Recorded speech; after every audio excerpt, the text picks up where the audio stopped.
দেখুন, শুধুমাত্র লগ্নজিতা নয়, 2021 সালে প্রথম আর কি প্রকাশ্যে বয়কট করা হয়েছিল আমায় টলিউড ইন্ডাস্ট্রি থেকে। মিছিলও করানো হয়েছিল মমতা বন্দ্যোপাধ্যায় স্নেহধন্য এই বিশ্বাস ব্রাদার্সদের লোকজনেরা মিছিল করেছিল আমায় বয়কট করতে হবে। সত্যি কথা বলা যাবে না, অন্যায়ের বিরুদ্ধে কথা বলা যাবে না, তখনই নেমে আসবে এই ফতোয়া এবং সেটা পরিষ্কার বেরিয়ে এসছে।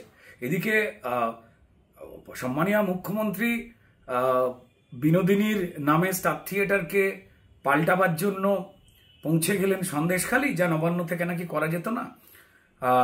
আর আজকে যারা বিনোদিনী রয়েছেন বিভিন্ন ক্ষেত্রে, সেটা আমাদের আরজি করে ডাক্তার বোনই হোক বা আমাদের গায়িকা বন্ধু লগ্নাজিতাই হোক, বা কদিন আগে তৃণমূলের মুখপাত্র এই কুণাল ঘোষ এবং দেবাংশু মিলে মৌসুমী ঘোষের মতো একজন লড়াকু অভিনেত্রীকে যে ভাষায় কুৎসিত আক্রমণ করেছে, যে তারা কোনো বিনোদিনীর পক্ষে যে নয়, আসলে এই 2026-এর ভোট বৈতরণী পার হতে গিয়ে একটা সাংস্কৃতিক বিষয়ের পক্ষে আমরা আছি, আবার তোমরা ফিরে এসো যারা কার্নিভালেও আসনি, এই একটা প্রলোভন। এই ফতোয়া ছিল এবং আছে এবং আরো বাড়বে। তাদের বিরুদ্ধে দল মত নির্বিশেষে এই চূড়ান্ত প্রতিবাদ করতে হবে।